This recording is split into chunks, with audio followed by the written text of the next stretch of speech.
মানব জীবনের উদ্দেশ্য কী? একটি জীব মনুষ্যদেহ লাভ করে বহু জন্মমৃত্যুর পর। যদিও এই মনুষ্যজীবনও অনিত্য, তবু এই জীবন জীবকে পূর্ণ সিদ্ধি লাভের সুযোগ প্রদান করে। পূর্ণ সিদ্ধি হল যা পেলে আর কোনো পাওয়ার বাকি থাকে না, তা হল কৃষ্ণপ্রেম।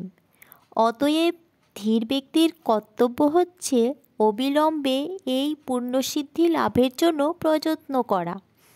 সমস্ত মানবেতর জীবের উদ্দেশ্য হচ্ছে জন্ম মৃত্যুর মধ্যে থেকে আহার নিদ্রা দেহরক্ষা মৈথুন সুখ লাভের জন্য চেষ্টা চালানো।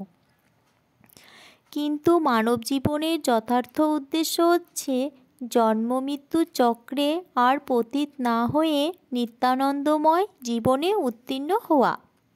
মূর্খ মানুষ সর্বদা এই দুঃখময় জগতে ইন্দ্রিয় সুখ ভোগের জন্য কত কিছুই চেষ্টা ভাবনা করে থাকে, কিন্তু জঘন্যতম প্রজাতিদের মধ্যে সেই ইন্দ্রিয় সুখ ভোগের বিষয় অতি সুলভ।